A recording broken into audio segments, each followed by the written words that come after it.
तो नमस्कार प्रणाम दोस्तों, मैं आप सबका छोटा भाई दीपक देहाती मंगरुआ स्वागत है फिर से भोजपुरी के स्टार कलाकार में। ताई आज हम बात करत तानी भाई लोगन भोजपुरी में स्टेज शो के बात करी भाई लोगन। तब सबसे नंबर 1 पे स्टेज शो के बात आई तब गोलू राजा, चंदन यादव और फिर से बिक्कू, अनुपमा और शिल्पी राज, नेहा कक्कर, खुशी कक्कर।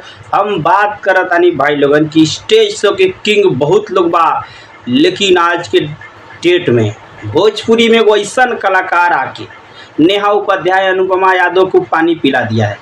अच्छे कलाकार दोस्तों बोलते हैं आदिति राज भी एक स्टेज शो की मशहूर गायिका हैं। लेकिन हम बात करता नहीं भाई लोगन, इनका नाम बाटे बबीता किन्नर। भाई लोगन बताएं कि बबीता किन्नर का असली नाम विकास बाटे और विकास रहे वाला बिहार के बने। और इनकर गायकी और इनकर डांस वाकई में आवे वाला समय में खेसारी से कम ना लोग इनके पूजी, और खेसारी से कहीं दुगुना इनकर मंजिल बा। कहाँ से खेसारी लाल यादव भी डांस लवंडा बन के कैले रहले और गायकी से धमाल मचैले। हम बात करता नहीं भाई लोगन की बबीता किन्नर एगो ऐसन कलाकार कि उनका अंदर हर एक चीज़ के कलाकार गुण कूट के भरल बा।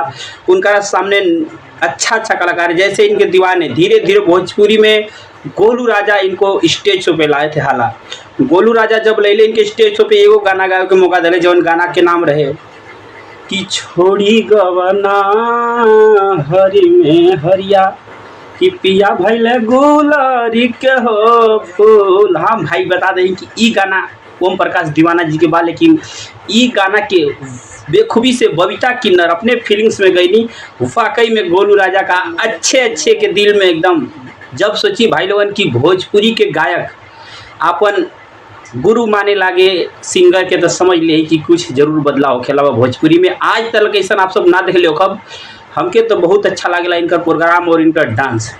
हम आप सबसे चाहता नहीं भाई लोगन की इनकरा के ज़्यादा से ज़्यादा सपोर्ट करी। चंदन यादव भी सपोर्ट कर ले इनके, और गोलू राजा के तो बहुत ही बड़ा योगदान बा इनकरा के स्टेज शो पे लावे में और इनकरा के वायरल करे में। हम बात करता नहीं भाई लोगन की ऐसा ही भोजपुरी में कलाकार की ज़रूरत बा।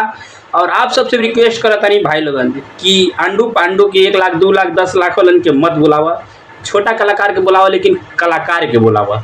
हाँ भाई लोगन बतावा दानी कि कलाकार इनका अंदर कूट के भरल बा और बहुत ही दिल के नेक अच्छा इंसान बाड़े। ई ना तो लड़का बाड़े ना तो लड़की बाड़े, ई वाकई में किन्नर बाड़े। हाँ जौन दिल से आवाज़ निकाल देवले उस शायद ने कोनो कलाकार इनका रह के छू पाई। आज के ज़माना के कलाकार चाहे ई नया गाना गावा, चाहे पुराना गाना गावा, चाहे हिंदी गावा, चाहे भोजपुरी गावा, भाई लोगन बताओ नहीं कि बबीता किन्नर वाकई में बहुत ही सुंदर कलाकार है।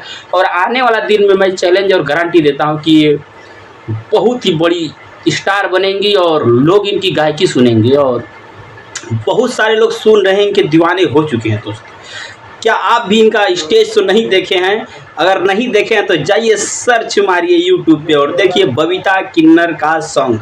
देखिए फिर गोलू राजा के साथ, चंदन उपाध्याय के साथ, चंदन यादव के साथ और निशा उपाध्याय के आदिति राज के साथ मुर्की, सब कुछ आपको मिलेगा देखने के लिए भाई। हाँ आज सबके कैसन लागल ई वीडियो हमके जरूर बताइए। अगर अच्छा लागल भाई लोगन तो हमके भी एक छोटा मोटा यूट्यूबर समझ के, अपन भाई समझ के सब्सक्राइब कर लिए भोजपुरी के स्टार कलाकार, ताकि हम ऐसा कलाकार के सपोर्ट करिए। आप सबके भी सपोर्ट करब जरूर। आसान उम्मीद बाकी हमारे वीडियो आप सबको पसंद आए। धन्यवाद भाई लोगन। जय जय उत्तर प्रदेश, जय जय बिहार, लव।